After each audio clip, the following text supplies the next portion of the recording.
Hello everyone, welcome to another episode of Matters That Matter. I'm Simran and I'm in a conversation with my mentor Susie Singh. So, in the last video, we spoke about some of our unloving practices that we have towards ourselves.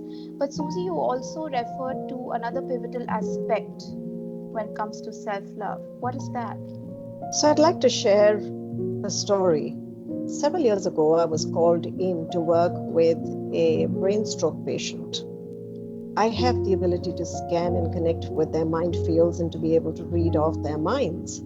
And they'd heard that I work with comatose patients, and that's why they'd called me in, because the woman I was supposed to work with was, she had stopped speaking after a brain stroke. And the family really wanted to know. They were struggling with why there is no speech and what is it that she's going through. And it had been a long duration, and they were running this mini ICU in their house. When she saw me walk in, she was very agitated. She didn't want me there.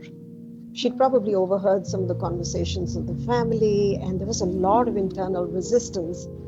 And that's when I realized that we were all sitting with the rest of the family around her. And maybe she didn't want this to happen out there in the open. So I Yeah. asked for her to be moved to a private room and to be asked to be given the privacy and the space to work with her in isolation. As we moved to a separate room, she was less aggressive about having an interaction with me. And I started working with her mind scans, and through her finger movement, we are able to decipher whether what I'm speaking out to her, because she can hear me, she just can't express or speak. She'd lost speech. So she was verifying my facts, and those where she chose to keep quiet, I later verified with the family to know that whatever was being scanned and received was accurate. And it was a marvelous story of what anger can do to a person. This lady apparently was very angry with her husband because all through life he had not treated her well, despite the fact that they were extremely well-to-do. And she actually had the stories about her feeling ill for days, and he would not even buy her medicines because it would cost money. Stingy, not thrifty, but very stingy with her. And she felt very bad that he had not taken care of her and he had not treated her well.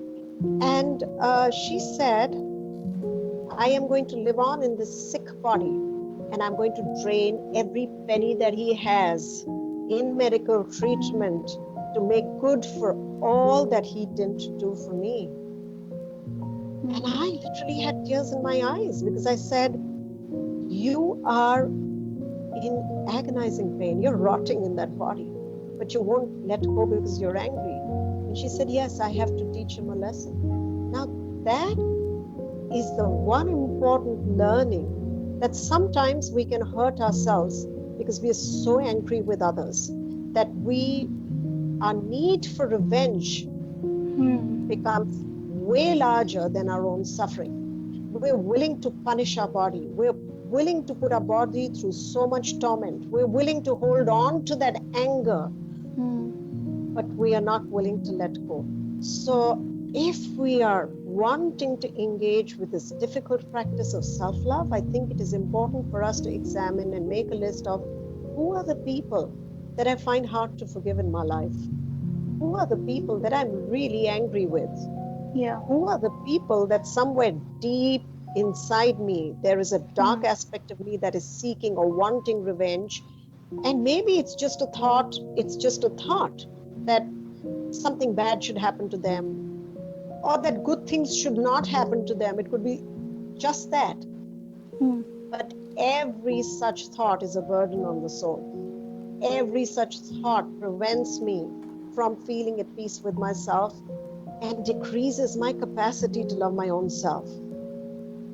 So the need to give up the desire to curse, to wish bad for someone, to think ill of someone, to want them to suffer like you have suffered because you want them to know how terrible your pain was.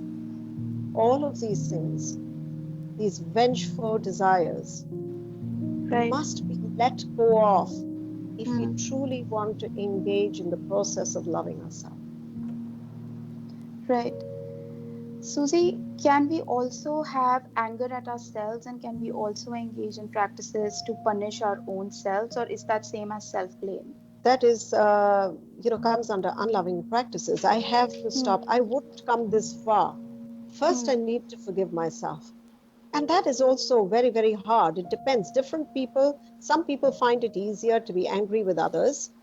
Some Hmm. people find it easier to be angry with themselves. Very Yeah. often, these correlate to the kind of personality types that you are. If you're more extroverted and your energy flows outwards towards people, then you're Yeah. likely to be angry with others and want to sort of punish others. Others. Yeah. If you are an introverted person, then your energy flows inward and you're more likely to turn that blame or that anger inwards and punish yourselves. So it is important for Hmm. us to identify that how does my energy flow happen? And Hmm. am I blaming others or am I blaming myself? And sometimes, Right. despite the fact that I'm introverted, maybe something so terrible has happened to me that I Hmm. can't give up my need to be angry with them. Or I have made some sort of an internal contract with myself that until this person is punished, I am Yeah. not going to be at peace. Hmm. I've had incidents like that, particularly in cases where young children have been abused or raped and they go through years and years of healing. But I very Hmm. commonly find them saying that till my perpetrator is not punished, Hmm. I am not willing to let go of this, and therefore I am not willing to heal. But that is a terribly unloving thing to do because they're Yes. holding on to that and they've somehow linked his punishment with their Hmm. healing. Simran, we have to let go.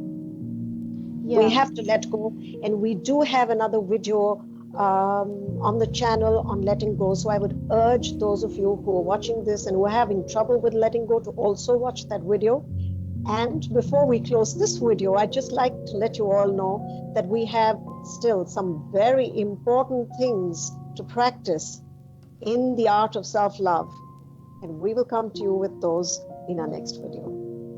So I think that was a very important example for all of us to understand that no matter how justified our anger towards other people might be, or even towards ourselves, holding on to it and not making attempts to heal ourselves only ends up hurting our own selves in the end. If you find this video helpful, then please like, share, and subscribe to this channel. Thank you for watching, and we will see you soon.